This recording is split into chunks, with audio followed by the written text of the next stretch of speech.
Buenos Aires, tomó cursos de guión mientras vivió en Londres y de estudios documental en Barcelona. En 2015, gracias a una beca del CNC, que mi francés no es muy bueno, pero es el Centro de Cinematografía y de la Imagen Animada, participó y se graduó en el Producers Workshop de European Audiovisual Entrepreneurs. Bárbara trabaja en el cine desde el año 2000 en equipos de dirección y producción. En 2005 dirigió el cortometraje El Canal, que se estrenó en Bafisi en el 2006, que siguió una ruta de festivales nacionales e internacionales. De Sora, su ópera prima como guionista y directora, fue una coproducción entre Argentina, Colombia y Noruega. El guión ganó la beca de la Fundación Carolina Casa América en Madrid, en donde recibió las asesorías de guión de Alicia García Diego y Alicia Luna. De Sora también ganó el concurso de ópera prima Inca, el fondo de FDC Pro Imágenes en Colombia, el Sorfond de Noruega para su producción. La premier fue en Berlinale Panorama 2013. Sangre Blanca, su segundo largometraje como directora y guionista, tuvo la premiera en el Festival de Roma y fue parte de la selección ácida en el Festival de Cannes en el 2019. El film ganó el premio especial del jurado en Macao y mejor dirección artística en La Habana. Trabajó como co-guionista en la ficción El Rocío de Emiliano Greco y en el documental Asfixia de Ana Bustamante Cruz. La Asfixia ganó el premio especial del jurado en el Festival de Cine de Guadalajara y los premios FIPRESI y el premio del público en el Festival de Bafisi 2019. Tiene una empresa, Pucará, junto con Federico Ibusic. Bárbara es productora de las siguientes películas: El Movimiento, de Benjamin Neustadt, Candelaria, de Johnny Hendricks, Tigre, de Silvia Schneider y Ulises Porra, y Rojo, de Benjamin Neustadt también. A mi mano izquierda me acompaña Julio Chávez Montes, un productor y guionista mexicano conocido por ser uno de los fundadores, junto a Sebastián Hoffman, de la distribuidora y la productora mexicana Piano. Empezó su carrera como co-guionista y productor del exitoso largometraje Haley, dirigido por el propio Hoffman. En su prolífica carrera, Chávez Montes ha sido productor de 17 títulos, entre los que se encuentran títulos de renombre como Tenemos la carne, Tiempo compartido, Acusada, Nuestro tiempo, Love Me Not, Knife Me Heart, de Jan González, y en producción se encuentran películas como Bergman Island, de Mia Hansen-Løve, y Memoria, de Apichatpom Garasetakul. Todas estas películas se han colocado entre el gusto del público y la crítica. En 2019 se anunció que Julio Chávez Montes estaba nominado al premio Ariel de su edición 61 por Nuestro tiempo, de Carlos Reigadas. Okay. Del otro costado derecho se encuentra Alejo Mogillansky. Alejo Migañas, es director, guionista y montajista de cine. Sus filmes La prisionera, Castro, El oro y el cisne y El escarabajo de oro, La vendedora de fósforos, próxima a estrenarse en México, han sido estrenados en festivales como Locarno, Berlín, Bienale, Londres, entre otros. Ha ganado en 3 ocasiones el premio Mejor Película Argentina en Bafisi. Sus filmes han sido foco de retrospectivas en festivales y museos. Como montajista ha trabajado en filmes de María Llinás, Matías Piñeiro, Albertina Carri, Hugo Santiago, entre otros. En teatro trabaja junto a Luciana Acuña, con quien colabora asiduamente en solitario y en conjunto con el grupo CRAP. Es profesor en la Universidad de Cine de Buenos Aires, es cofundador de la productora El Pampero Cine y forma parte de la Sociedad de Exhibidores Transhumantes, una organización paracultural de exhibidores de cine ubicada en Buenos Aires. Y del otro costado izquierdo es el otro representante mexicano, que se trata, no encuentro tu biografía, amigo, de Eduardo Macazán Mayén. Es un cineasta mexicano con una tendencia al documental y a la antropología. Es fundador de 15 asientos, un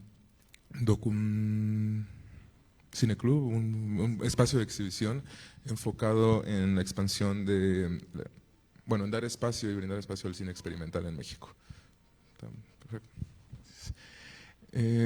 Comento un poco sobre un poco de contexto antes de darle la palabra a Bárbara para poder seguir en ese orden.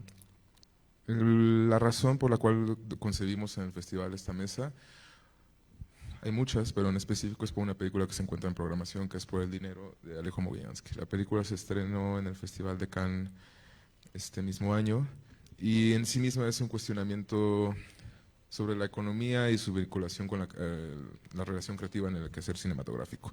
La película en sí es un universo muy particular, se les recomiendo que se acerquen, se encuentra el día de mañana en Cineteca.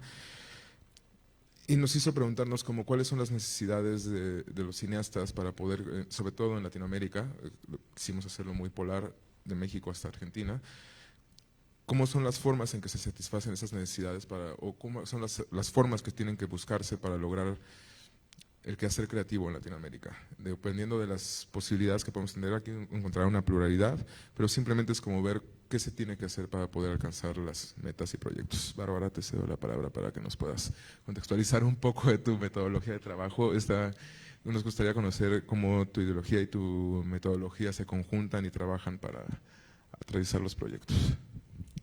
Pues bueno, bueno, yo creo que hay, en Argentina por lo menos hay ejemplos de dos formas de producción bastante diferentes. Creo que cada proyecto va, de una manera, demanda formas de abordaje particulares, singulares. A mí me ha tocado, tanto en las películas que dirigí, que también las produzco, como en las películas de otros directores que produje, me ha tocado usar o abordar siempre desde un método, bueno, siempre más o menos desde el mismo método,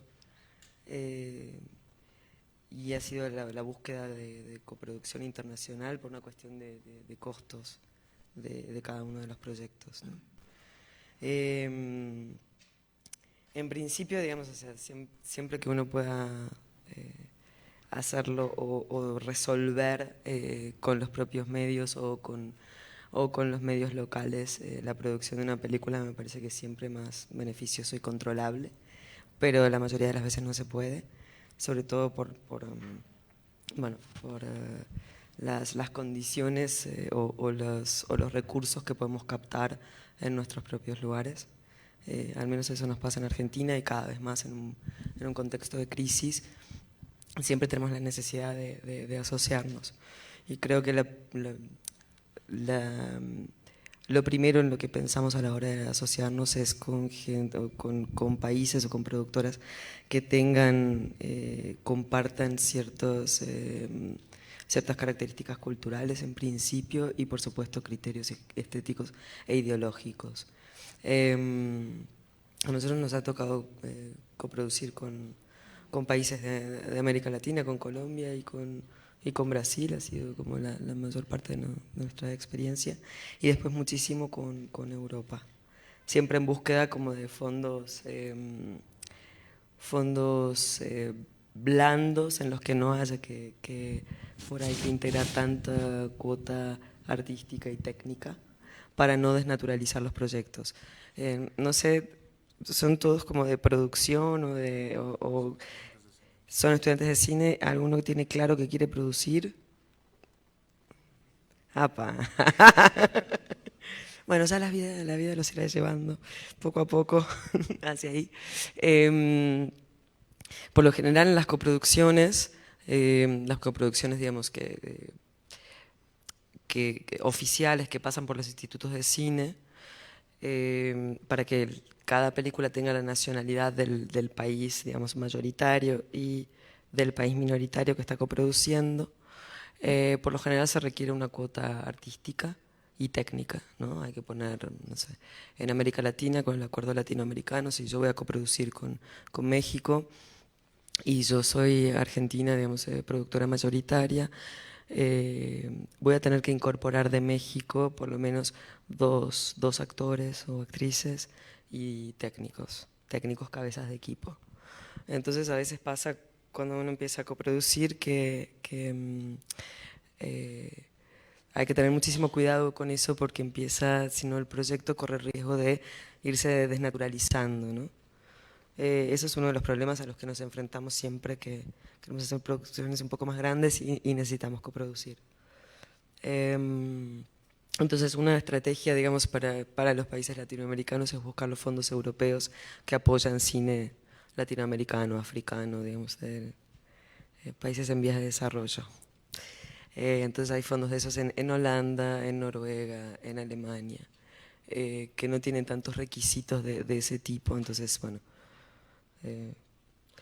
muchos. Sí. En cuanto a eso, ¿en alguna ocasión te ha tocado o sabes de algún caso en específico donde la película se haya tenido que modificar intencionalmente para poder lograr alguno de esos apoyos? O sea, porque también esos países europeos luego tienen ciertos intereses como en el quehacer artístico muy claros y no apoyan realmente una película si no está tan afiliada un poco o simplemente es buscar a qué tipo de perspectiva cinematográfica es más correcto acercarse. A ver, ese es un problema al que nos enfrentamos siempre, me parece, cuando empezamos a buscar plata en Europa. Y es que, a ver, esto no es general, pero es algo que pasa muy fuerte, y es que esperan de nosotros determinado tipo de cine, ¿no? Em, Cosa que es bastante compleja porque, bueno, digo, a mí en lo particular el cine exotista, ¿no? Vender perfume a otro continente no es algo que me interese, ¿no? Pero bueno, siempre estamos como ahí lidiando con eso. No me ha tocado modificar en ese sentido cuestiones, sí, ir reduciendo y adaptando. A ver, esto por ahí, o sea, saber que tenés que incorporar un actor o actriz extranjera y que el guión no lo tiene y que es una condición y que no te van a dar una excepción. Y bueno, ahí tratas de modificarlo lo más elegantemente para que no sea tipo, entra a la casa del actor de la coproducción, ¿no? Eso se siente mucho a veces cuando no está bien resuelto, es identificable enseguida. Em, pero no modificar cosas de otro orden. Sí. En mi mente, por ejemplo, alguna vez vi una película mexicana, toda la primera hora y 20 era situada en México y el personaje casi estaba en un solo espacio, y de repente surgía narrativamente un Deus Ex Machina donde el personaje terminaba en Brasil, y veías los créditos y era, porque claro, la coproducción que terminó en Brasil, y cayó un fondo para poder terminar la postproducción. Entonces era una cosa como de aprender a lidiar con esas cosas y que no fuera justo, trabajar con elegancia, creo que es la... Sí, y ver a ver si esa es la solución o esa es la única alternativa que hace viable tu película o no. ¿No? O sea, me parece que hay una cuestión que es saber hasta dónde negociar y hasta dónde desnaturalizas el proyecto que tenés. Gracias. Y es un trabajo, y trabajo en conjunto con el director o directora, ¿no? Entender que, bueno, que está haciendo para el mismo lado también en ese sentido. En este, Julio, si te pudiera preguntar, en las producciones de piano, ahorita decía, los nombres son ya, o sea, de carácter internacional. Hablábamos un poco de la forma en que tú trabajas estos procesos y cómo es como productor mexicano, tanto trabajar con México apoyado por europeos como apoyar a cineastas de otras latitudes que pueden ser asiáticas o europeas con el trabajo mexicano.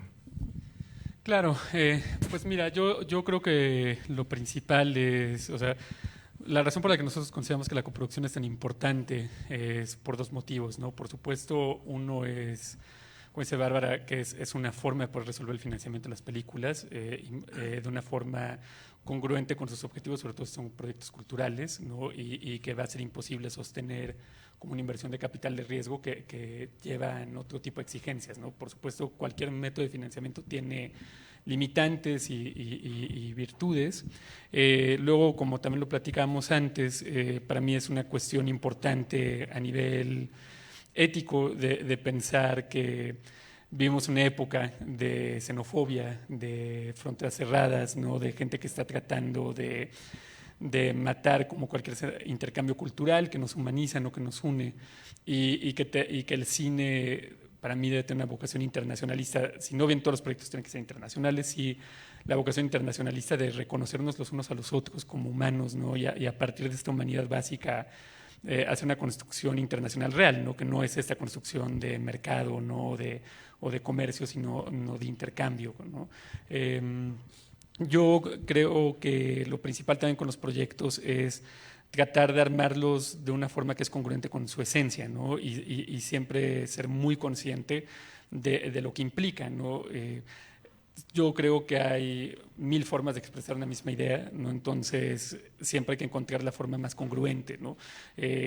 Contra más grande sea la escala de un proyecto, implica más dinero, y por supuesto eso implica ya sea buscar coproducciones en las que debe de entrar de alguna manera u otra, ya sean técnicos o artistas extranjeros, o inversión privada que va a buscar pues que el proyecto funja sus intereses de una manera u otra, ¿no?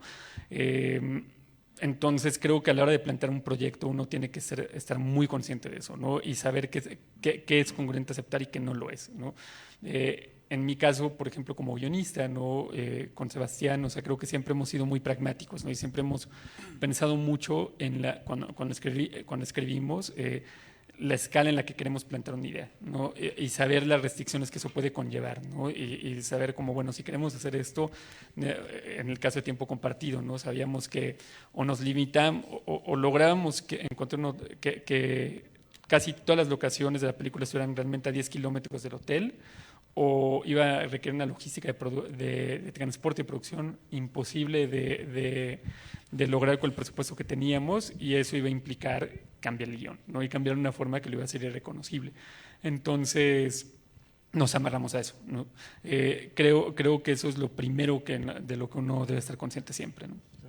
Yo tendría ahorita dos preguntas, porque dices como la congruencia, y justo sería en el caso de los extranjeros trabajar con cineastas cuya capacidad mental, vamos a decir, sea de una flexibilidad que le permita ampliar su aspecto del equipo de trabajo. No sé, me imagino un cineasta como Pichatpong mucho más flexible y capaz de poder trabajar en cualquier latitud, de diversas circunstancias, y con unas exigencias claras, pero igual que permite un diálogo interactivo de que sumen las personas que se vayan juntando al proyecto.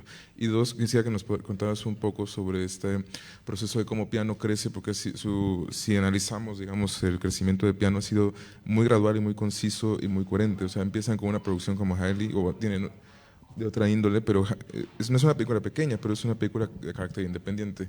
Y los trabajos de Piano han crecido a un nivel de producción de una forma bastante interesante. Creo que si hacemos un análisis en cuestión de producción mexicana, ustedes han sido los que más han logrado posicionarse tanto a nivel extranjero como consolidarse de una forma sólida. Ya.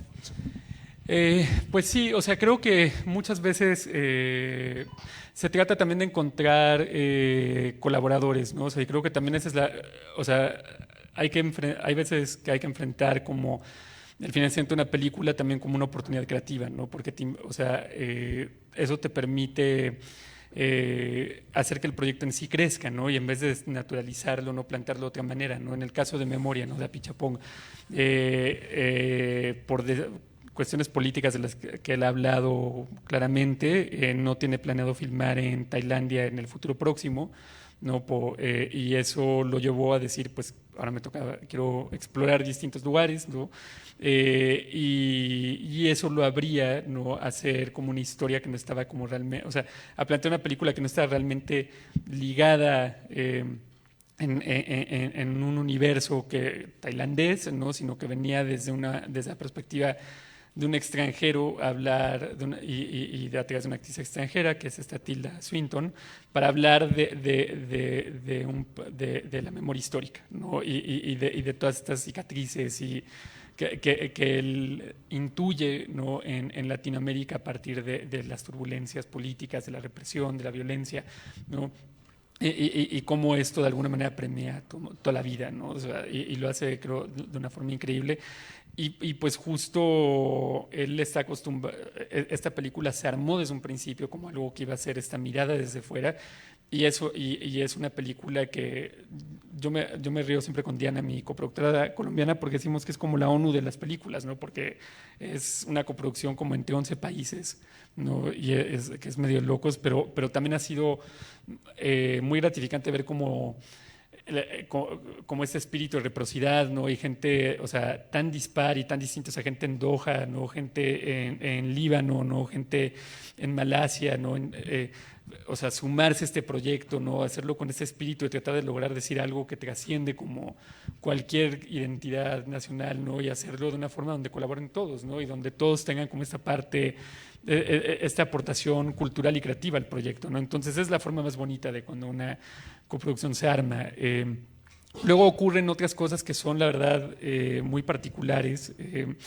Yo hice una película que se llama Land, que vamos a estrenar próximamente en México, en salas, pero que se estrenó el año pasado en el Festival de Berlín, y es una película que cuenta la historia de una familia nativoamericana en Estados Unidos, que es una reserva indígena, que el hermano menor lo matan en combate en Afganistán, y el gobierno americano se niega a darles el dinero que le corresponde a la familia por la muerte del hermano, argumentando que es una especie de suicidio, ¿no? Entonces ellos se niegan a enterrarlo con honores del ejército americano, y provoca como un conflicto con el pueblo aledaño, ¿no? El pueblo blanco aledaño. Es una película que produjo México, Italia, Holanda y Francia. con un director iraní, ¿no? Con actores nativoamericanos no profesionales que vinieron a filmar la película a México. Y algo que a mí me conmovió mucho cuando la estrenamos en Berlín fue que nuestro protagonista, Rod Rondeau, dijo que justamente México, Italia, Francia y Holanda se reunieron para hacer una película sobre Estados Unidos que Estados Unidos no se atreve a hacer, sobre su propia gente, ¿no? O sea, que ellos se sentían invisibles, ¿no? Y que fue solo en esta circunstancia donde, a través de esta coproducción entre varios países y un director iraní, que por fin lograron hablar de cosas que ellos viven todo el tiempo, ¿no? Entonces, también ocurre eso, ¿no? También ocurre ese lado un poco mágico, ¿no? de la coproducción, ¿no? Y nada más, o sea, recargar sobre la pregunta, si nos puedes contar un poco como el proceso, porque es claro por la forma en que hablas y como las estructuras, que ustedes son muy metodológicos en piano, o sea, tienen muy claros los objetivos y trabajan de acuerdo a sus posibilidades. ¿Cómo fue un poco el proceso de crecimiento, de expansión o de consolidación de piano? Yo creo que hemos tenido mucha suerte en que hemos encontrado en el camino grandes aliados y yo creo que eso siempre es lo fundamental, ¿no? Porque la gente con la que eliges trabajar y la gente con la que tienes, con la que te rodeas, pues son las que te ayudan a crecer, ¿no? Y la verdad es que nosotros solo somos tan grandes como la gente con la que trabajamos, ¿no? Tenemos un extraordinario equipo en la oficina, ¿no? Y aparte tenemos maravillosos colaboradores que han hecho posible que Piano crezca como proyecto cultural, ¿no? Y como empresa. Nosotros, la verdad es que desde un inicio siempre tuvimos como esta vocación internacionalista, ¿no? Y tuvimos la suerte que Halle sea una película chiquitita, tuviera el apoyo del Huber Valls, ¿no? Y que tuviera este respaldo en el extranjero, ¿no? Y que luego la invitaran a Rotterdam y Sundance. Lo cual pues nos empezó a acercar a gente de otros países, ¿no? Que estaban medio en la misma sintonía que nosotros, ¿no? Y que están pues buscando expresar cosas con las que nosotros empatizábamos, y eso fue abriendo puertas, ¿no? O sea, yo pienso, este es otro ejemplo, ¿no? También como que habla de cómo creció Piano, pero también como en general en las coproducciones, ¿no? Yo me acuerdo que cuando Tenemos a Carne, una de las cosas más peculiares de ese proyecto es que realmente empezó con Francia, ¿no? O sea, antes de que una productora mexicana involucrada en Tenemos a Carne, había una productora francesa, ¿no? Que era la de Jan González, director de La Daga en el Corazón y coproductor francés de Tenemos a Carne. Y Jan, o sea, venía de estrenar su ópera prima en el Festival de Cannes y tener muchísimo éxito con la peli. Y es un tipo de una generosidad tan grande que lo siguiente que decidió hacer fue apoyar a este chico mexicano de 24 años, es una locura de película. Y a mí se me acercó Emiliano y me dijo que quería ayuda para ver el contrato que iba a firmar con Jan para poder solicitar apoyo del CNC. Y así fue como nosotros le entregamos a esa película y entablamos una amistad con Jan, que luego se tradujo en desarrollar y coproducir La Daga en el Corazón, que se estrenó en la competencia en Cannes el año pasado, ¿no? Entonces, pues realmente todo esto es a partir de alianzas, ¿no? Y de gente que hemos ido conociendo en el camino. También tuvimos la oportunidad de trabajar con los chicos de Rey Cine, ¿no? Una productora argentina, lo cual ha sido una experiencia increíble. Y también lo mismo, ¿no? O sea, a ellos los conocimos en Cine en Construcción en Toulouse en 2012, y cuando llevamos Halle ahí, y ellos llevaban Villegas de Gonzalo Tobal, y pues naturalmente se dio que éramos de la misma generación, ¿no? Que estamos un poco en lo mismo, y que cuando hubo la oportunidad de colaborar se hizo esta película Acusada, pero pues todo surgió así, ¿no? O sea, de esto, ¿no? Ahorita que dices como el tema de las alianzas, tomo ese tema para pasar el balón de este lado con Alejo. Quisiera que nos contaras un poco sobre qué es el Pampero Cine, para un poco de contexto, que en sí lo considero pues una alianza de gente que es muy cercana entre sí y un entendimiento del sistema de producción como muy preciso en el contexto no solo argentino, sino latinoamericano. El Pampero Cine es una casa de producción, básicamente, con bastantes particularidades, innumerables particularidades, pero básicamente me parece que hay una especie de secreto, de puesta en común, que en algún momento nos dimos cuenta. Originalmente el Pampero éramos 4 personas: Mariano Ginás, Agustín Mendilarzu, Laura Citarella y yo, y ahora, bueno, hay como una generación junior del Pampero Cine también ahí. Pero, no, pero básicamente lo que se trató siempre es de tener una relación más directa con el cine. No, esto lo digo desde el lugar de director y de productor y de montajista incluso.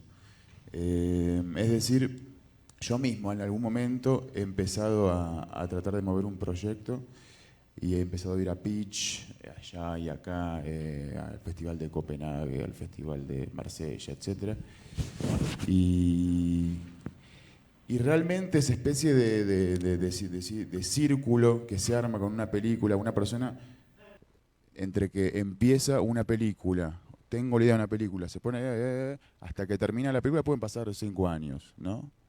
Pueden pasar 5 años, dentro de esos 5 años esa persona pasó con una cámara en la mano 1 mes, ¿no? Con suerte. Bueno, ahí hay evidentemente algo que no funciona, ¿no? Es decir, es un poco idiota pensarlo así, realmente, ¿no? Pero es la verdad. En ese sentido, lo primero que hizo el Pamperocine es comprarse una cámara, sí. Y entender que uno puede salir a filmar sin toda esa especie de aparato, ¿no? Y que uno puede de repente pensar la producción justamente desde el momento donde uno sale a filmar y decir, bueno, ¿qué hace falta? ¿Sí? En ese sentido, sí, uno también se va como volviendo un sistema de producción más cooperativo, llamémoslo, o comunitario, ¿sí? Pero porque naturalmente es un esquema de producción donde no hay patrones, no hay yo te contrato a vos para que vos vengas 2 semanas a mi rodaje. No existe eso en el Pamperocine, ¿sí?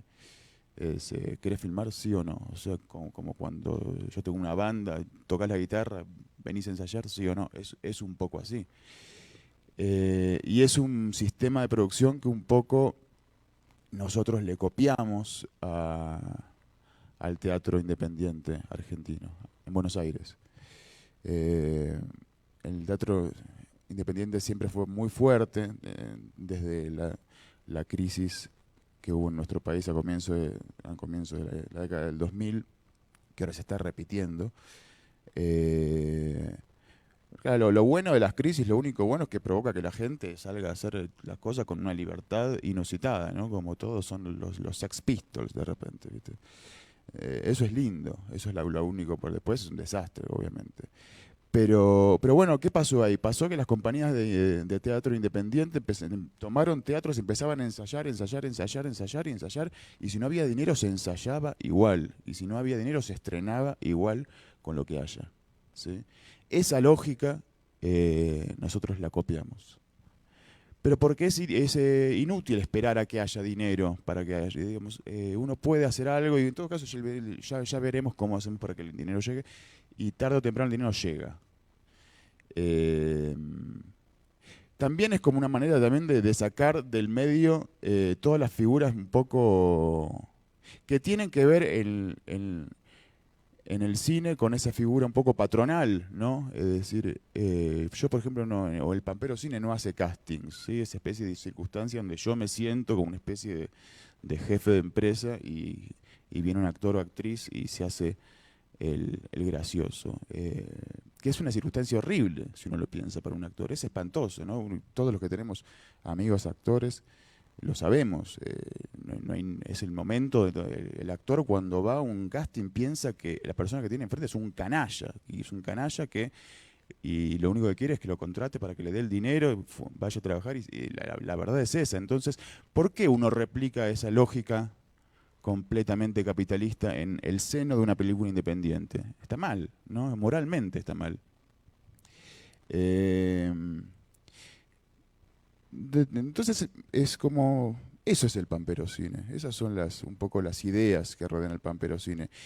Y los rodajes son un poco así, son, bueno, sí, de repente hay rodajes que exigen un viaje, se viaja, y la verdad es que el grupo de trabajo es una especie de familia.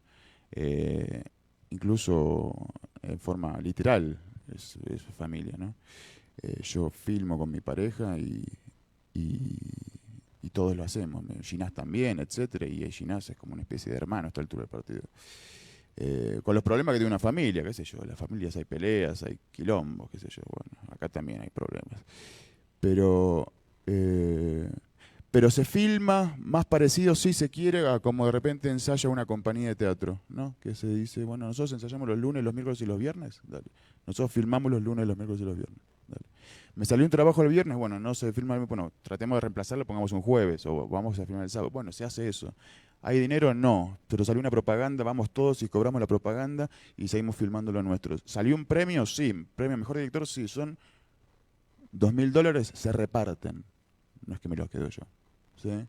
Es decir, es un poco comunista como idea. Y es quizás más parecido como trabaja una célula terrorista. Pero bueno, sí, es lo que somos. Un entendimiento horizontal del sistema de producción, ¿no? Pregunta, en el caso de... Tengo entendido que ustedes deliberadamente, inclusive como casi con un manifiesto, rechazan los apoyos del INCA, que es el Instituto de Cine Argentino.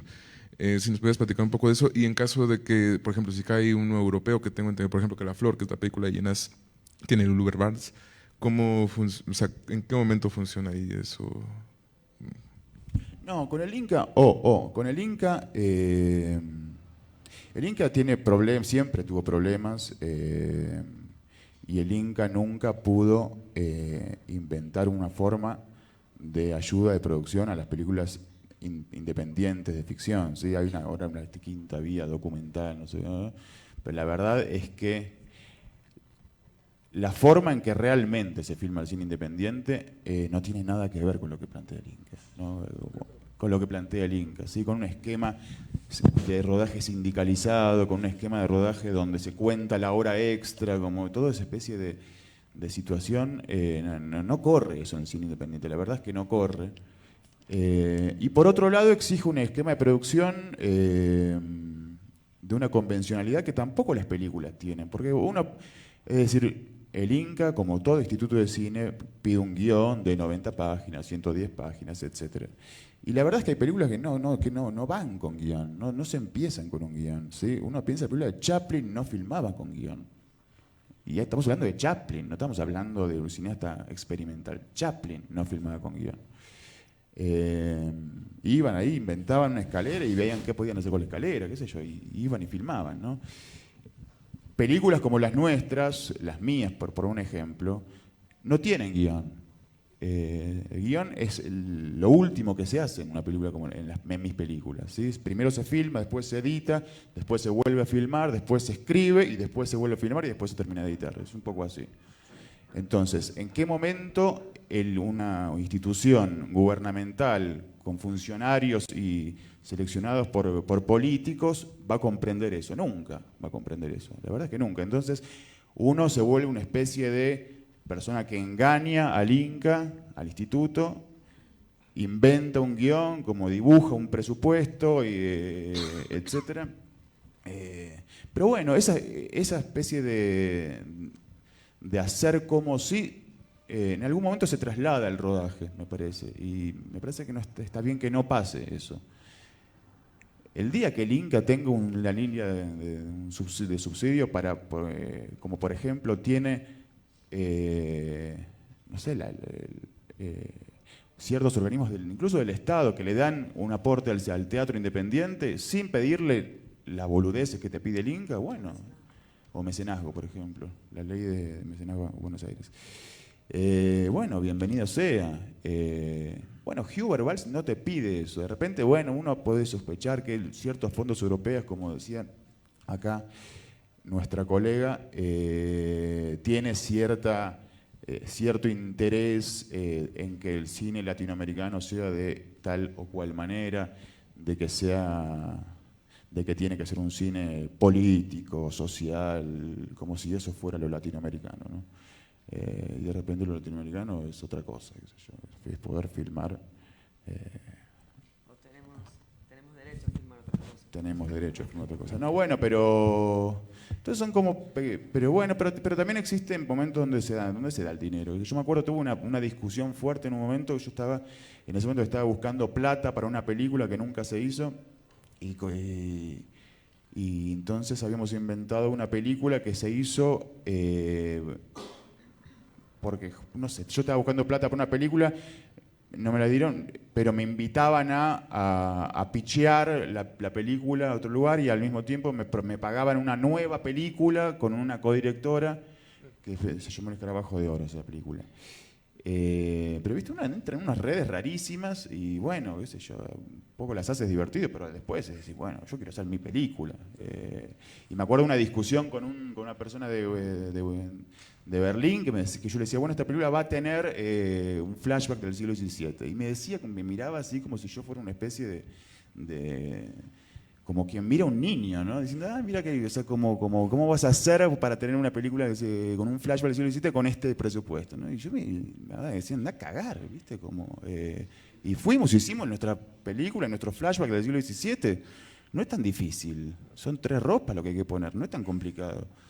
Claro, este hombre se imaginaba, ¿viste? Lo que Europa pretende, pero bueno, no, ¿viste? No es así. Entonces, también hay que saberse salvar de ese esquema un poco perverso que a veces proponen los fondos, ¿no? Y a entender que también el mundo pitch es un mundo un poco perverso y es una especie de, aunque no parezca, es una reproducción de cierto sistema poco perverso que la industria propone, ¿no? Porque también hay una especie de pequeña industria del pitch con los doctors en script, con el no sé cuánto, ¿viste? Donde uno va y le terminan como preformateando la película para que sea otra y uno ve como directorcitos, ¿no? Que van ahí aplicando a pitch y de repente sale la peliculita que estrena Panorama en Berlín y que 2 años más tarde nadie se acuerda de ese directorcito, pobre. ¿Sí? Como una especie de víctima de un sistema que también es perverso. Entonces, me parece que lo que hay que cuidar es uno saber qué es lo que realmente quiere filmar, qué es lo que uno quiere narrar, y en ese sentido me parece que mi balance es que no hay que traicionarse por estas cosas, digamos. También tengo la idea ahorita que me estás diciendo que por más de que llegara de repente ahorita abriera la puerta un millonario y te dijera toma $10 billones para hacer tu siguiente película, tú seguirías haciendo el mismo tipo de películas. La verdad no creo que hicieras... No, a mí me encantaría que venga el millonario. O sea, que llegara, estaría bonito. Y haría una película con el millonario, sí, y trataría que sea buena, pero le diría al millonario que no venga que no me venga a decir que tiene que actuar la hija del millonario. Quizás es buena actriz la hija del millonario, incluso funcione eso, pero bueno, que no hagamos propagandas de su empresa, qué sé yo, viste que no. Pero bueno, sí, siempre hay que tener amigos millonarios, si no es. Gracias. Buen consejo. Definitivo. Ahora voy contigo, Eduardo, sobre amigos millonarios. Eduardo, tú haces un cine que lo consideraría básicamente una anomalía. Tal vez hay una intención en los cineastas jóvenes mexicanos en tratar de encontrar espacios por medio de este tipo de producción. Este tipo de producción es hacer todo tú, básicamente. O sea, hacer una película de un solo hombre que edita, produce, hace corrección de color, hace el sonido con un amigo, filma, fotógrafo, todo. Entonces quisiera que nos contaras un poco sobre cómo es trabajar también en la soledad absoluta. Es menos solitario de lo que lo mencionas, porque pues creo que al tener la facilidad de producir mis cosas por mí mismo, también hay mucho espacio para conversar las películas con mis amigos. Y entonces creo que lo que más toma tiempo en mis producciones es la edición. Es a veces un trabajo interminable y que se continúa incluso después de que se haya estrenado la película. Entonces allí es donde pues puede surgir esta posibilidad de conversar las películas y que se expandan y que no sea estar solo yo en mi cuarto frente a mi computadora, ¿no? Que es al final donde hago todo. Pero creo que surge como de cuando estaba en la escuela de cine y como no identificarme con los métodos de producción que me estaban enseñando allí. Digo, un poco como muy enojado me salí de la escuela y dije, en vez de pagar una colegiatura voy a comprar equipo. Pésimo consejo para dar aquí, pero... Yo sé. Digo, tampoco era el mejor equipo y fui aprendiendo sobre eso y empezar a dar como muchas pues como patadas de ahogado, como dicen, como hacer largometrajes, como que ahorita me daría mucha pena ver, o como estar intentando hacer películas que eran muy malas al principio, creo que han mejorado un poco, pero también nunca he tratado como de producir de una forma, digamos, convencional, sino más bien es como, pues en las películas que yo veo y que me gustan, bueno, me gustan muchos tipos de películas, pero hay películas como con muy bajo presupuesto de todas las épocas, como donde se nota que los directores están solos grabando en una montaña, por decir algo. Entonces como que me parece como muy incoherente a veces como decir, bueno, yo quiero hacer este tipo de película que se nota que no necesita nadie más que al fotógrafo, director en un lugar, como lograr irse y tener que pasar 2 años desarrollando tu carpeta para que te la apoyen y para que te dejen ir a la montaña a grabar, ¿no? Cuando tú lo único que quieres es estar allí, no quieres estar haciendo como hojas de Excel, que claro, también he aprendido a hacer hojas de Excel y está muy padre y es muy útil, pero pues sí, no sé si es como una decisión por hacer este tipo de cine o simplemente es como la necesidad de salir y grabar, ¿no?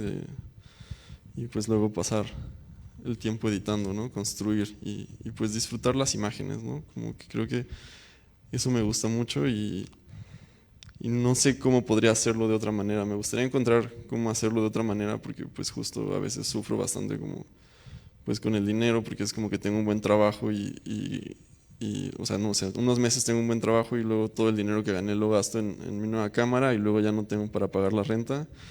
Entonces se vuelve muy, muy extraño, ¿no?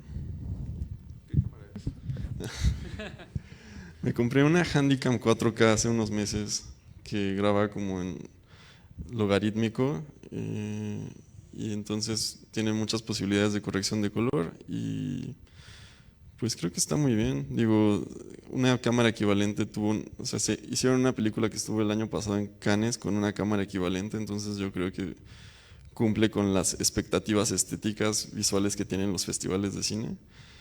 Y pues ya, apenas estoy empezando a usarla, pero ahí va. ¿La primera el Pampero? No, hace un montón. Era una mini DB, una XL2, Canon XL2. Con esa filmamos una que se llama Historias Extraordinarias.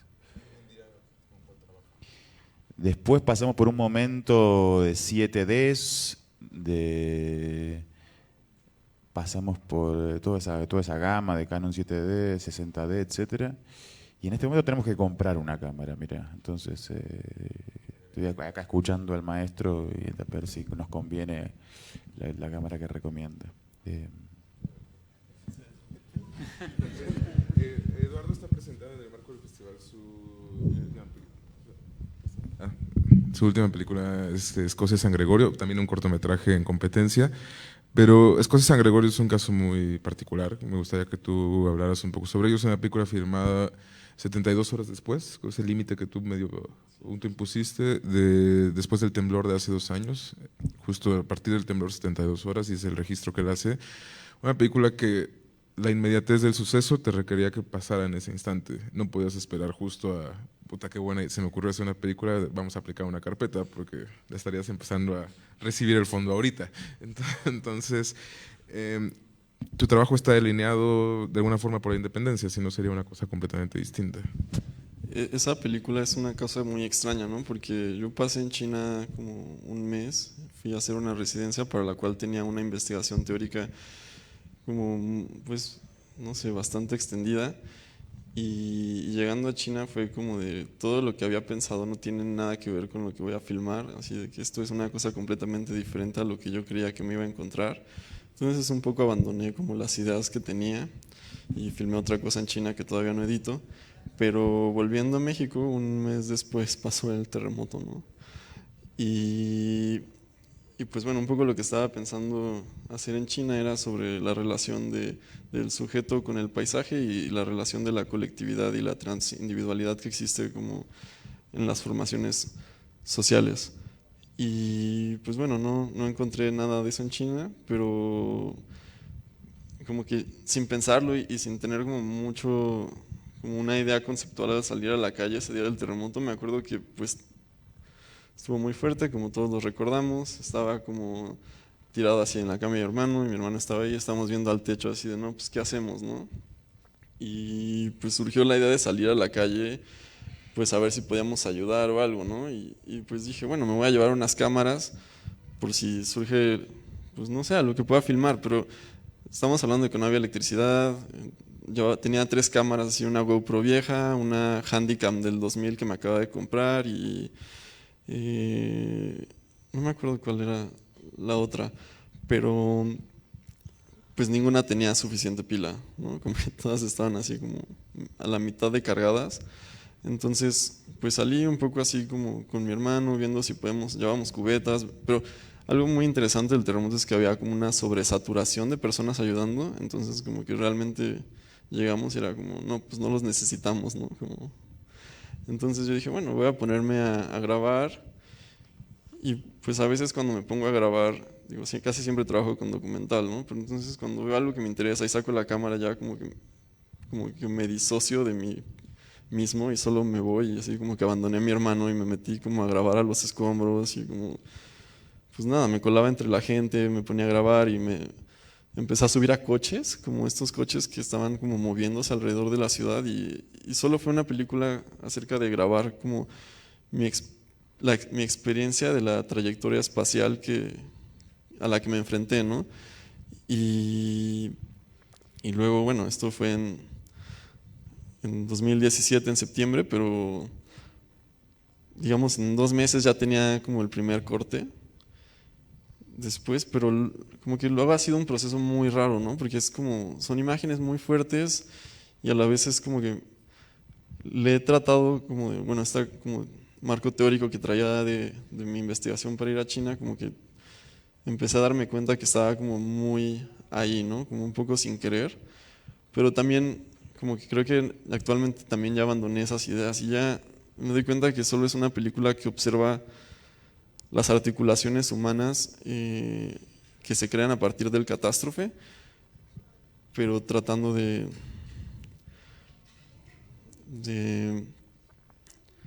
como alejarme de cierto romanticismo que se crea ahí para verlo tal vez de una perspectiva más, voy a decirlo como seco, pero no porque no sea humano, sino porque pues no, son imágenes difíciles de trabajar. Como hay gente que está sufriendo mucho, ¿no? Y pues es lo que es. Sí. Para poder aprovechar que también tengan espacio, si alguno tiene alguna pregunta que quisiera realizar. En lo que llega el micrófono. Agradezco bastante que nos hayan compartido sus distintas experiencias de cómo se animan a producir un cine que normalmente no es muy apoyado. Y si bien esta plática está enfocada más hacia la parte de la producción, a mí me gustaría preguntarles justo qué sigue, qué pasa con lo que es este asunto de la exhibición. Perdón. ¿Qué sucede con lo que es este asunto de la exhibición? Porque si bien ya lo plantearon, pues están produciendo bajo el esquema de un sistema que, como bien lo definiste, es perverso, en el sentido de que les limita la capacidad creativa en muchos sentidos, ¿no? Las coproducciones exigen ciertas líneas, los festivales exigen ciertas líneas, los contenidos comerciales están por otras líneas. Entonces, ¿qué alternativas existe para este cine independiente que están haciendo ahorita?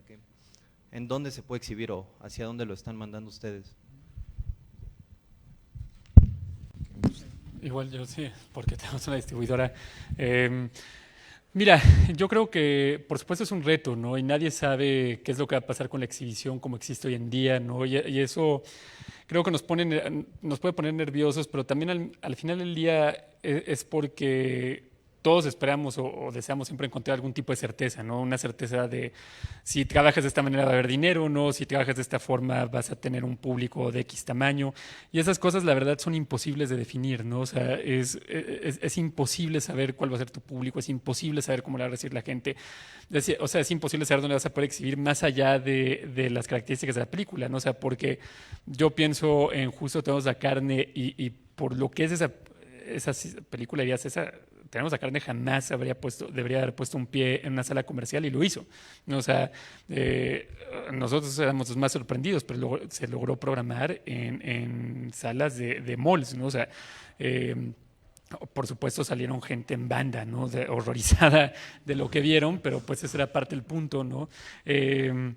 Entonces, yo soy el primero que creo que no hay que limitarse ni decir esto no se puede, o esto va a ser así, o esto va a ser de esta otra forma, sino más bien la idea que tengas, o sea, tienes que comprometerte a ella y expresarla como sientes que la tienes que expresar, porque no hay una sola respuesta fácil, ¿no? O sea, yo ahora hemos hecho algunas pelis un poco más grandes, ¿no? Y piensas, no, bueno, ahora sí hay un estudio involucrado o lo que sea, o está fulano, sutano de actor, ya llueve el dinero y ya se va a poder hacer de todo y no sé qué, y en lo absoluto es el caso, ya en ninguna circunstancia, y ni así tienes certeza alguna si te van a exhibir en 100 salas o 1000 salas, o en un país o en 100 países, no tienes ni idea, ¿no? Entonces, lo mejor que puedes hacer es simplemente buscar cómo expresar tu idea de la forma más factible, ¿no? Y creo que lo padre de escuchar lo que han dicho es de que no hay respuestas correctas, ¿no? O sea, hay 1000 formas de hacerlo y no tienes por qué amarrarte a algo que, si sientes que no te sirve,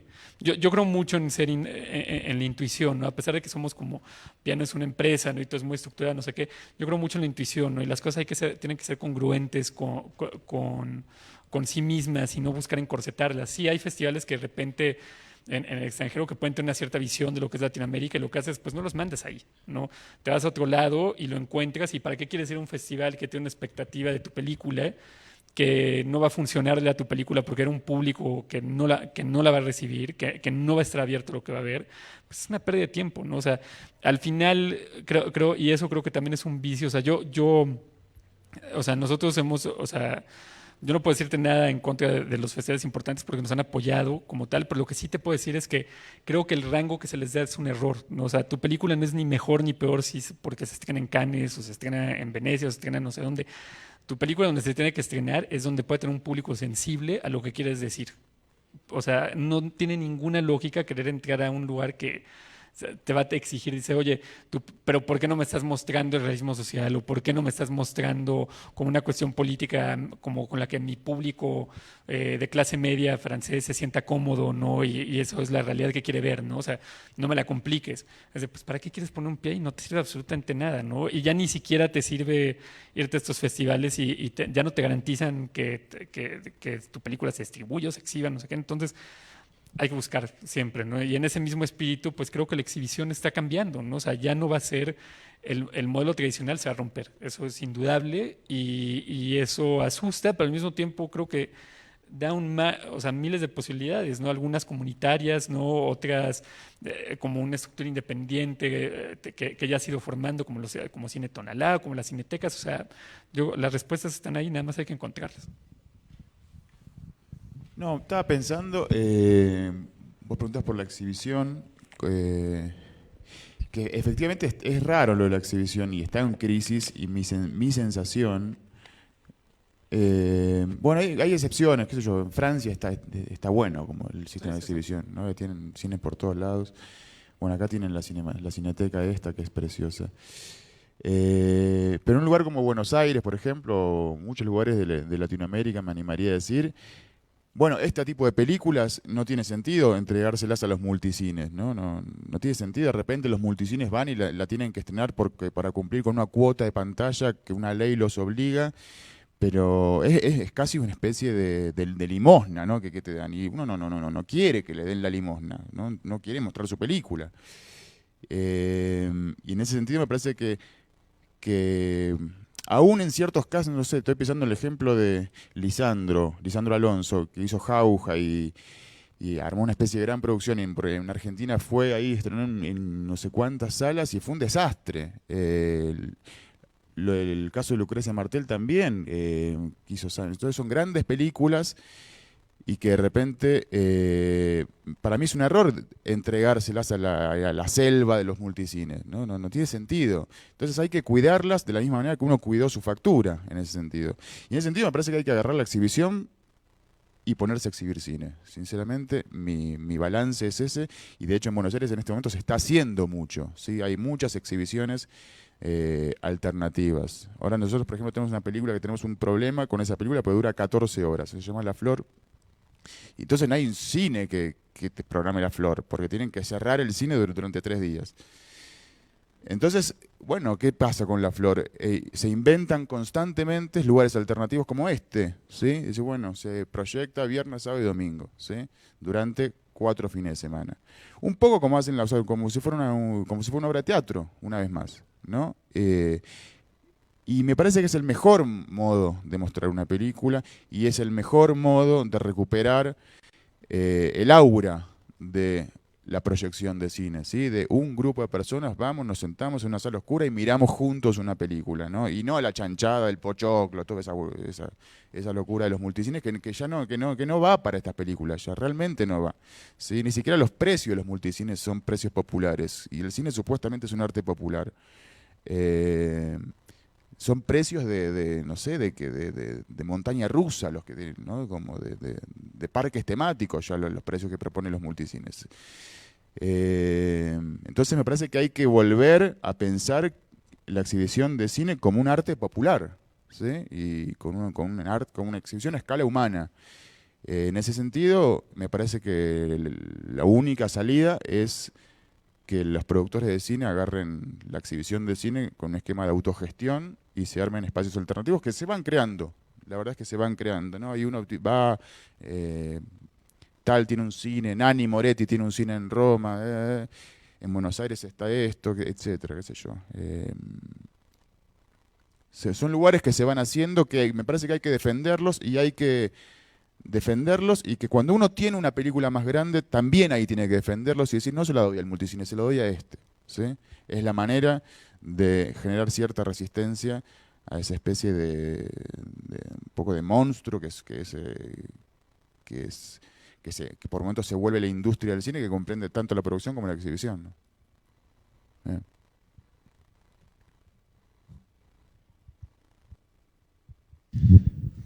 Yo tengo, o sea, mi experiencia de exhibición es como, pues hago una película que se exhibe en 2 festivales y ya, ¿no? Como que nunca se vuelve a ver, a veces en ninguno.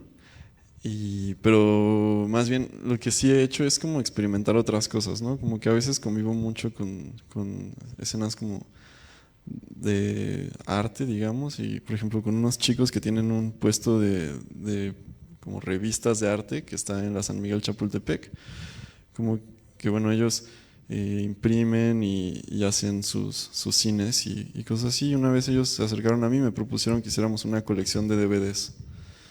Y fue una colección de DVDs de películas y videoarte, principalmente mexicano y taiwanés, que pues no tenían ni salidas en espacios de arte, ni salidas en cine, ¿no? Entonces como que se nos hizo fácil como quemar DVDs y distribuirlos. Digo, hasta ahorita todavía siguen como distribuyéndolos en algunas ferias de libros y cosas así. No sé, fue un proyecto interesante porque es un poco como tomar esta cultura de la piratería que tenemos tan presente y poner nuestras propias cosas, ¿no? Y pues bueno, no sé si alguien tiene DVDs en su casa todavía para ver estos discos, pero se hizo el esfuerzo.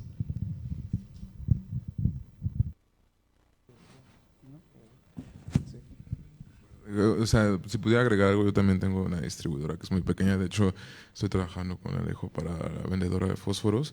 Y es justo como encontrar las afinidades de intereses. Como, no le voy a ofrecer a Alejo, vámonos al multiplex, 20 salas el viernes, estreno nacional en 30 estados, porque no tendría un sentido con el contexto de la película. O sea, el cine de Eduardo también, como si yo llegara y le dijera, Eduardo, vamos a distribuir tu película con Cinemex. O sea, no sería sano para nadie. Son entender con una conciencia de entender cómo las cosas que pertenecen a cierto... No, y es porque la película de Eduardo tiene que ser vista, pero si se la aviento a cierto público o Eduardo se la avienta a cierto público, solo va a generar resistencia. Y el chiste es como son ejercicios de resistencia, ir ganando poco a poco los espacios y los terrenos, de encontrarlo. Igual todavía pasa que me parece que no se terminan de ayornar los institutos de cine y algunos fondos que sí te exigen, por ejemplo, para terminar de cobrar el apoyo a la producción que exhibas, no sé, en el caso de Argentina, si vos haces una película por el Inca, para terminar de cobrar el apoyo tenés que tener 5 salas en Capital Federal, no sé cuántas salas en las provincias. Y entonces ahí sí entras como en una especie de laberinto kafkiano en el que te tenés que sentar con Hoyts, con Cinemark, que lo último que quieres es tener una película tuya. Sí, pues están trabajando con las majors, no quieren cumplir la cuota de pantalla o pueden cumplir la cuota de pantalla con una película, digamos, mainstream argentina, entonces ¿por qué van a pasar la tuya?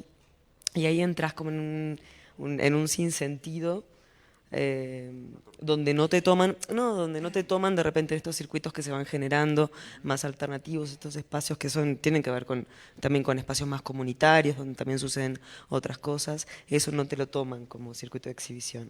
Entonces me parece que es algo que está como muy en transición y que también quienes producimos mayormente con fondos de los institutos de cine, también necesitamos como que eso se ayorne un poco, también porque nos interesa llegar al público y está siendo bastante complejo. Algo que yo quisiera agregar es que si bien creo que es importante encontrar lugares que son congruentes para una película, también pienso que es importante tratar de que, o sea, de no cerrarse a la opción, ¿no? De que invada ciertos lugares donde se supone que no debe de estar, porque creo que eso en sí es un acto muy poderoso, ¿no? Cuando algo dice, esto no tiene por qué estar aquí, ¿no? Creo que fractura ciertas cosas, ¿no? Y luego también ayuda a que la gente lo descubra, ¿no? Y que gente que a lo mejor en su vida habrá escuchado como de un cine tonalano o de una cineteca, de repente se encuentre con algo que sé qué es esto, ¿no? Y que jamás en su vida había tenido exposición a ello, ¿no? Yo pienso, por ejemplo, en mi caso, yo me acuerdo que antes de los 18 años, yo no he visto ninguna película realmente que fuera de las películas de Hollywood y eso, y no tenía ni idea de lo que puede hacer el cine hasta de repente cuando era estudiante de universidad. Yo estudié en Chicago y fui a un Virgin Megastore que ya no existen y tenían como en las pantallas de ahí, curiosamente tenían Méprise de Godard, ¿no? Y jamás en la vida había visto algo así. Pasaron los primeros 5 minutos de la película, ¿no? O sea, donde está Brigitte Bardot y cambia de color la imagen, o sea, rojo y azul. Y dije, en mi vida me hubiera imaginado que se podía hacer eso con una película, ¿no? O sea, yo pensé que las películas eran, o sea, El paciente inglés o cosas así infumables y no me interesan en lo absoluto, ¿no? Y eso fue, o sea, la compré enseguida y me abrió como todo lo que podía hacer, ¿no? En el lugar menos esperado, en una tienda que ya no existe de CDs, donde vendían porquerías y de repente te encuentras con algo, o sea, fue como una infección, ¿no? Muy, muy propicia y útil, ¿no? Pero creo que la idea de poder infectar ciertas cosas es importante, ¿no? Entonces, si parte de no cerrar, o sea, de no encasillarte, ¿no? De no encasillarte en esquemas de producción, de distribución, de exhibición, sino pensar, hay que expresar algo y luego hay que encontrar que llegue con gente y que la pueda sorprender, ¿no? Porque eso para mí es lo más padre, ¿no? Cuando una peli aparece en un lugar y alguien que no tenía ni idea de lo que iba a ver, la descubre y luego en los Q&A eso es maravilloso, ¿no? O sea, porque a mí me ha tocado hacer pelis que confrontan mucho y que tienes un Q&A con alguien y que la gente te dice, como no entendí, pero no me gustó, y luego siguen clavados y cuando acaba el Q&A te buscan y quieren seguir hablando y de repente es como de que piensan, es que nunca me he imaginado que una peli puede hacer esto, ¿no? Y de repente le rompiste una idea preconcebida que a lo mejor era tóxica para ellos, ¿no?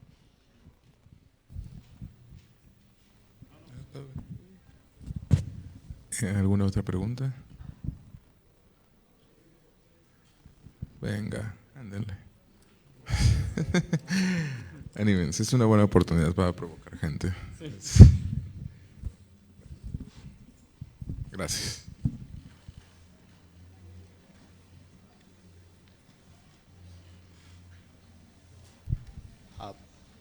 Bueno, mi pregunta va sobre todo dirigida sobre una película que es Tiempo Compartido.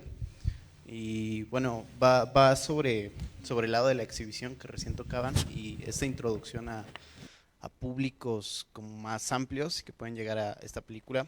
Y bueno, yo hablo de ella sobre todo desde el lado del espectador, ¿no? Que la fue a ver a una sala de cine comercial y pues me encontré con esta gente que se salía, ¿no? O la clásica señora que volteaba a ver a su hijo y le decía como de Lucho, no es de risa, o sea, no es Javi Noble, güey, ¿qué está pasando aquí, no? Entonces, pero fue una experiencia bastante reveladora porque atrás de mí había una familia y llevábamos a unos niños que estaban realmente fascinados con la película y estaban atrapados por ella, ¿no? A lo mejor por esta exhibición que puede salir de lo convencional o sacar a la película de su zona de confort. Entonces, esa es la pregunta que yo tengo. ¿Cómo alcanzas a este público a través de medios que podrían no ser convencionales o pertenecer a lo mejor a un nicho, como el que se podía mencionar de los festivales de cine tradicionales?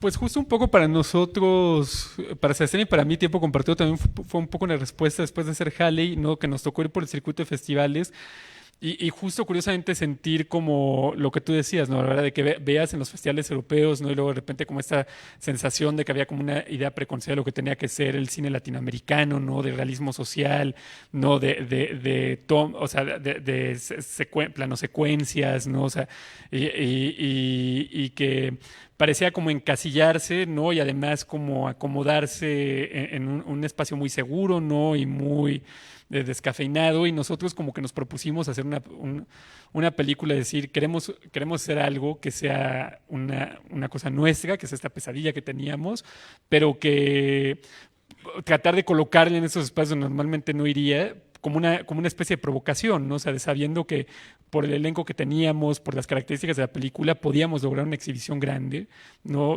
Tiempo Compartido se estrenó con 200 copias y tuvo 140,000 espectadores, y sabíamos que sí, o sea, nunca tratamos de venderla como algo que no era en el marketing, eso de que fuera una comedia familiar, ni mucho menos, pero tampoco nos cerramos, ¿no? Y justo eso fue, o sea, creo que lo increíble fue ver, o sea, yo la verdad soy receptivo a todo tipo de reacciones, y había gente que decía, ¿qué es esta porquería? O sea, no entiendo, no tengo ni idea de qué es, y me pareció aburridísima y no pasaba nada, no sé qué. Y luego gente que empezaba ahí y iba avanzando, ¿no? Y decía como, es que no, o sea, no la entendí, no me gustó, pero sigo pensando en ella, ¿no? Y eso es un poco algo que decía Cassavetes también en sus pelis. O sea, no que tengamos nada, estemos le lleguemos ni a la uña a Cassavetes, pero Cassavetes lo decía también, ¿no? Que era importante hacer películas que el público a veces hasta se enojara y que se quedara como, no me gusta, no me gusta, no me gusta, pero porque ven un lugar genuino, se les queda, ¿no? Y te cambia la percepción. Y eso que me acabas de escribir, yo te lo agradezco muchísimo que lo compartas, porque yo lo valoro. Se lo va a decir ahorita Sebastián saliendo, porque para nosotros es lo que hace que merezca la pena, ¿sabes? Que de repente unos chavos que ni saben por qué los llevaron sus papás a ver esta película, que ni se me ocurre cómo los dejaron pasar, o sea, la descubran y la entiendan, ¿no? Y conecten con ella, y a lo mejor ya saben con otra idea lo que puede ser el cine, ¿no? Y eso es lo más valioso que se puede hacer, ¿no?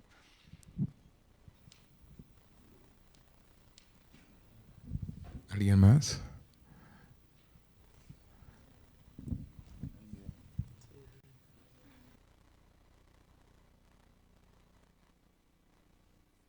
Se va rompiendo el hielo de a poco.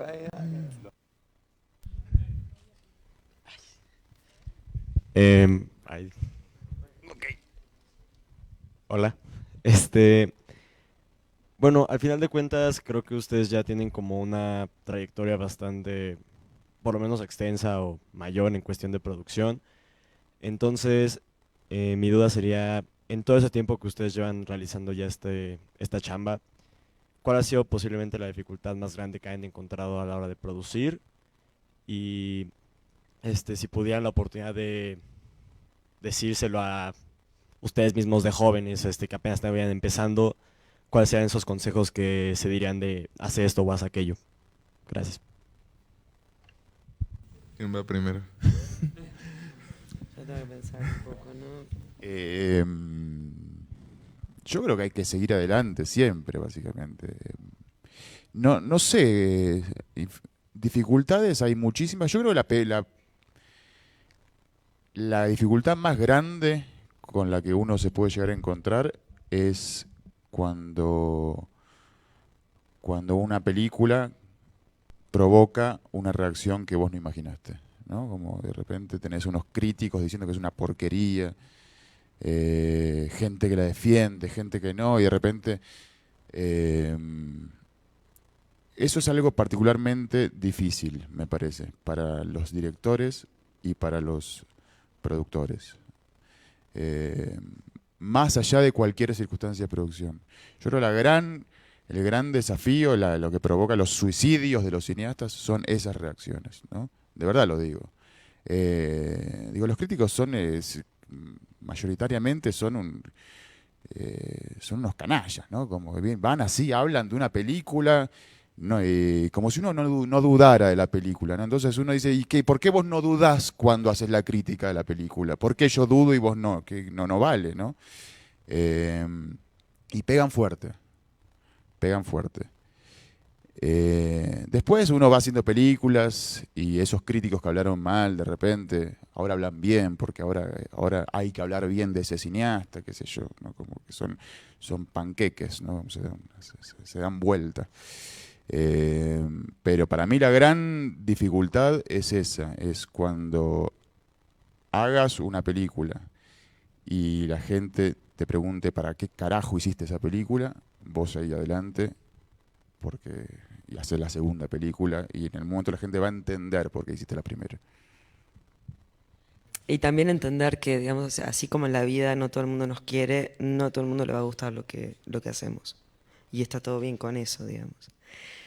A mí también algo que me pasa eso más como directora que como productora es por el tipo de cine que hacemos, los festivales de cine como espacio de legitimación, ¿no? O de sello de hiciste bien tu trabajo. Y eso también me parece bastante perverso, sobre todo porque también hay oleadas, así hay unas modas, ¿no? De repente sobre algunos temas, o si sos, no sé, mujer de 25, o sea que si ya tenés 30 estás como un poquito afuera. Se van generando como estas modas que además van mudando de un festival a otro, porque se impone así internacionalmente, es como una especie como de gueto que se van moviendo, ¿no? De un festival al otro, cruzan el océano todos juntos, ¿no? Y parece que no hubiese fisura ahí, no hay como desviación posible para que entre algo distinto, ¿no? Y también que por ahí no se le perdona mucho a un realizador o realizadora que pruebe a hacer algo diferente, ¿no? Como, bueno, no, vos haces este cine que es medio así. Y si te salís un poco es sospechoso, es raro. También como que hay que no esperar tanto de una película, me parece, ¿no? Como hay que confiar en el grupo de películas. Vos pensá, por ejemplo, ¿les gusta Ozu a ustedes, el cineasta japonés?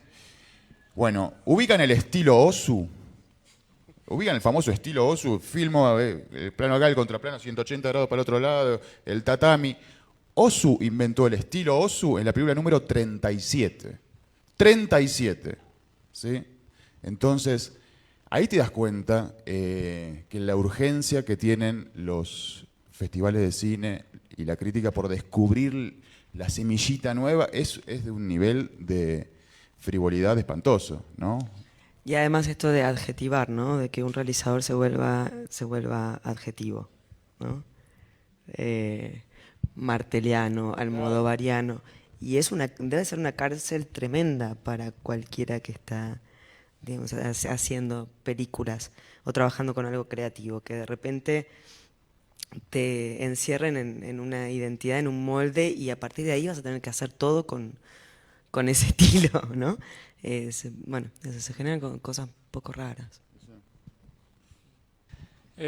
Yo creo que lo principal es tal cual, hay que tener, hay que saber aislar el ruido, ¿no? Porque creo que es un medio, un oficio que tiene muchísimo ruido, ¿no? Y eso va tanto para éxito como para cuando no, ¿no? Porque es muy fácil de repente, o sea, darle demasiado peso a cosas que realmente no tienen, o sea, no tienen nada que ver contigo, ¿no? O sea, que es la recepción de una película, ¿no? Entonces te puedes colgar muchísimo con que alguien la odió y digas, no, pues qué desastre, porque esta película todo el mundo la detestó y es o sea, y entonces es un asco y no sé qué. Como lo inverso es también real, ¿no? Y puede ser, y es muy dañino también, ¿no? Que de repente una película tenga un reconocimiento tremendo, ¿no? Y se lleve cientos de premios y que eso confunda, ¿no? Porque entonces empiezas o sea, piensas, ¿no? Como, bueno, y ahora hay que hacer algo que logre lo mismo, ¿no? Cuando es de, es que eso no lo sabes y no te corresponde, ¿no? O sea, al final tú tienes que, o sea, regresas siempre a lo mismo, ¿no? O sea, no importa qué carrera tengas, ¿no? Qué tan supuestamente importante seas, ¿no? O sea, qué tanto éxito hayas tenido. Al final del día, cuando una película se filma, se termina, se estrena, vuelves a lo mismo, ¿no? Que es hacer la siguiente y estás en la misma situación que una persona que no ha hecho absolutamente nada, o una persona que hace mucho que no hace nada, que tenga mucha circulación, o alguien que está empezando, ¿no? Entonces, al final, lo único que te salva es aislarte, o sea, aprender a escuchar tu intuición, aislarte del ruido, ¿no? O sea, no forzar las cosas, no forzarte a ti mismo, no decir como, es que mi película tiene que lograr ser esto, ¿no? Que creo que son los grandes errores también, ¿no? Sobre todo cuando estás empezando, es pensar como, no, mi película va a reinventar el cine, o mi película tiene ese discurso, o mi película tiene esos objetivos, o va a salir con 100 copias. Eso es totalmente superfluo, es ruido y es tóxico para tu peli. O sea, lo importante es qué es lo que quieres expresar, y ya a donde te lleve te va a llevar y cuando termine ese proceso, cuando termine con el estreno de la película, empieza otro que tiene que ser lo mismo, ¿no? O sea, porque si te desvías de ahí es cuando te traicionas. Y una vez que te empieza a traicionar, o sea, creo que te haces un daño tremendo, ¿no?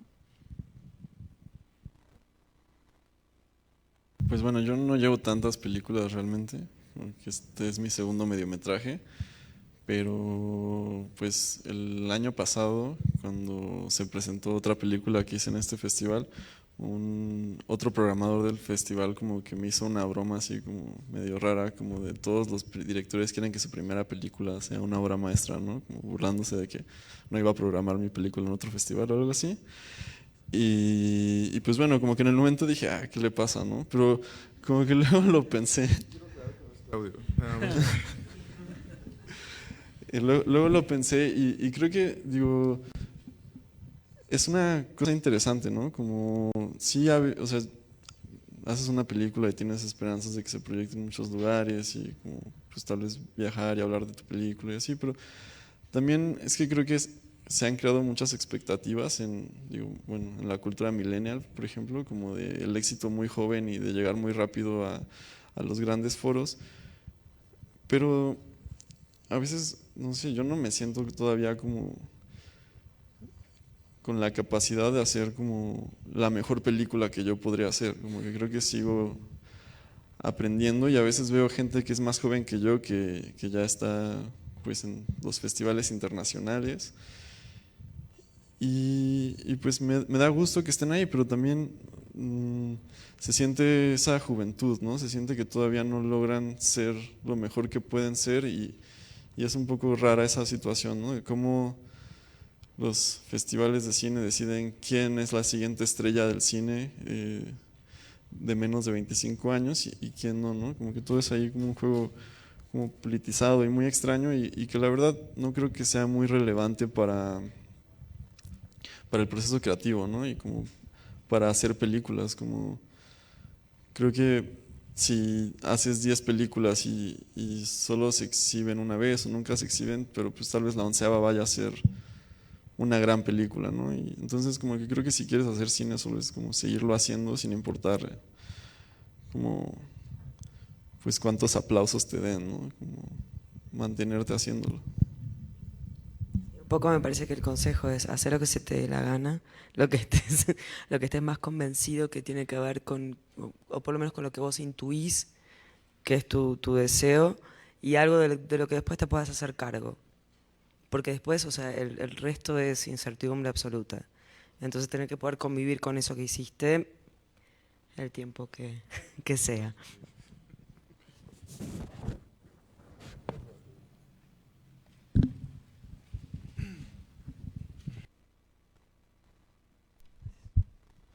Hola, pues hablaban hace rato de los sistemas de exhibición y de distribución y de cómo el sistema tradicional se está pues, fracturando, ¿no?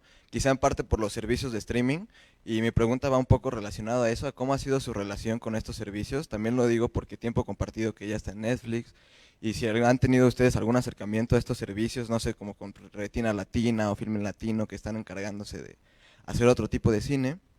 Y tengo otra pregunta que va relacionada a un comentario que dijo Herzog, un comentario polémico, como la mayoría de cosas que dice Herzog, que es que la piratería es el método de distribución perfecto, ¿no? ¿Qué opinan ustedes como creadores de la piratería? En el sentido de que sus películas las pueda ver un chico en China, ¿no?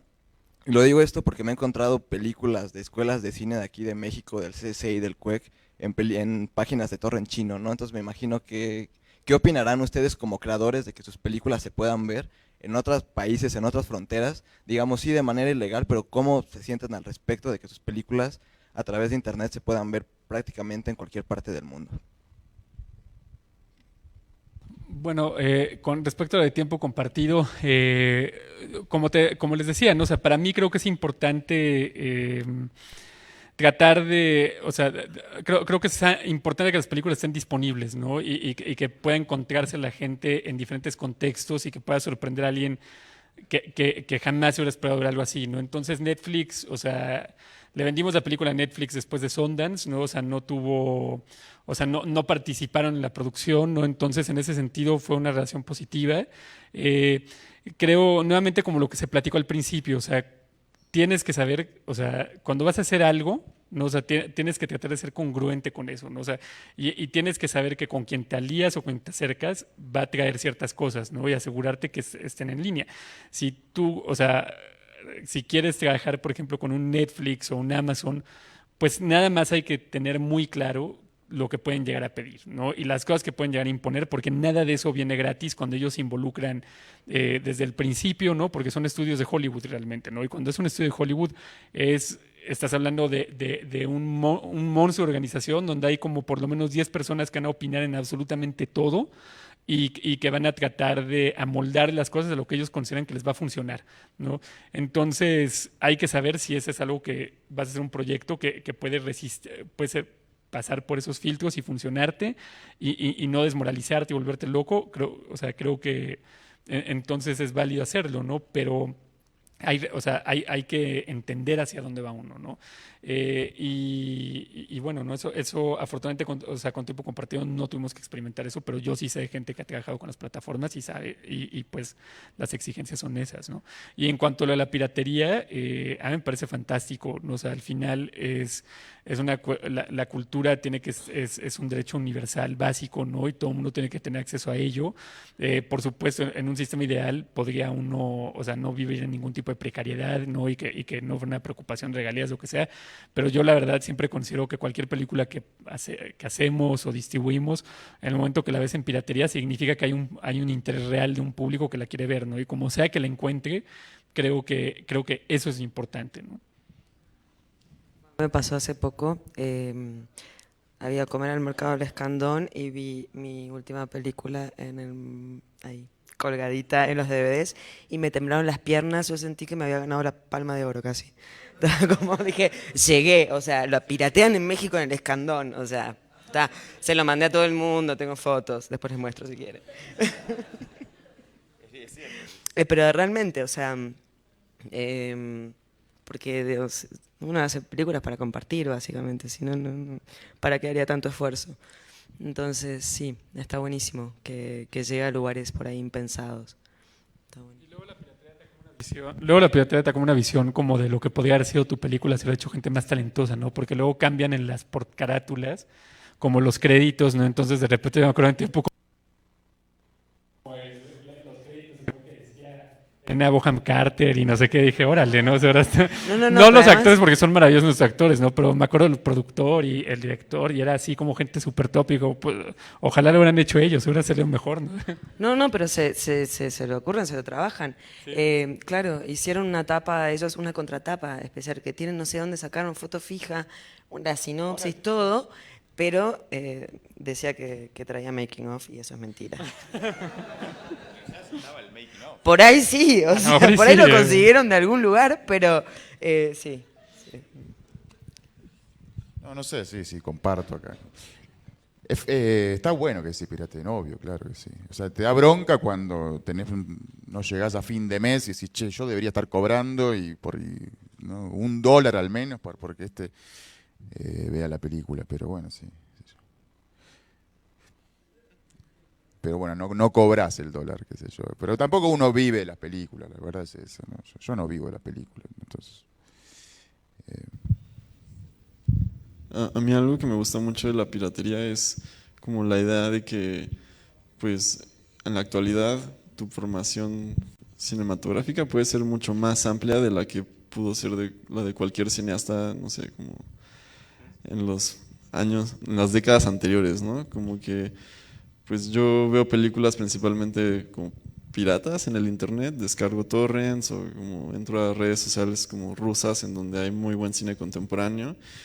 Y justo tengo ahí una relación con un chico ruso que tiene como 20 años y siempre tiene en su canal de una red social que se llama VK como todas las películas como que están ahora como, no sé, como en los festivales contemporáneos, ¿no? Y pues eso está muy bueno porque me permite ver como lo que se está mostrando actualmente y que no podría ver de ninguna manera porque pues, no sé, digamos, aquí en México pues creo que solo tenemos 2 festivales de cine contemporáneo, entonces como que no llegan todas las películas que están como estrenándose. Entonces, creo que es muy positivo que haya piratería. Malo perdón, me quedé pensando. Lo malo de la piratería es que de repente las películas se ven en cualquier circunstancia, ¿no? Como se ven de mala manera. O sea, se ven en pantallitas ridículas, con el sonido de los parlantes de la iMac, no sé, de la MacBook o qué sé yo. Y de repente, bueno, uno estuvo ahí mezclándola, encuadrando y bueno, es un poco penoso como con el destino final de esa copia. Entonces, en ese sentido, eso es lo malo de la piratería. Entonces, lo interesante sería poder generar cines piratas, ¿no? Eso sería la cosa interesante. No, pero de verdad lo digo. Habría que encontrar la forma para que la policía no venga a cerrar el cine. Decir, bueno, film sorpresa y por mail. Y de repente la entrada la cobras medio por izquierda, no sé, se hace de una manera, pero creo que hay que hacer. Digo, es como cuando Godard dice, las series se miran, la televisión se mira para abajo y el cine se mira para arriba. Tiene razón. Entonces, nosotros hacemos cosas para mirarla para arriba, no para abajo. Entonces, lo malo de la piratería es eso, que se ven realmente de cualquier manera esas películas. Y aparte uno cuando ve en la computadora, uno es más un consumidor, ¿no? que un espectador. Pasa eso, ¿no? Es una especie de consumidor. Es como cuando ves las series, ¿no? Como el capítulo, lo único que quieres es que veas el siguiente capítulo, ¿no? Como la cocaína casi, ¿no? Entonces, en ese sentido, creo que nosotros no producimos cocaína, nosotros producimos películas. Y hay que poder verlas de una manera cinematográfica.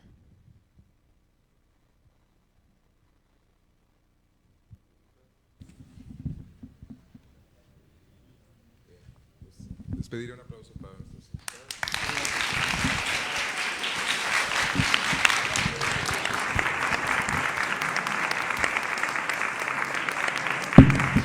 Y las actividades del festival continúan, la extensión del Canvas, el día de mañana Por el Dinero en Cineteca Nacional, el día de mañana Escocia San Gregorio en Cinemex Insurgentes, no son el mismo horario, se pueden ver las dos. ¿Alguna promoción que queda? ¿No tienes también creo que una película? Espero que la gente la vea. Una película de Bárbara se está exhibiendo en México. Pero sí, en otra fecha, el 10 de octubre, en el Teatro del Pueblo, Sangre Blanca.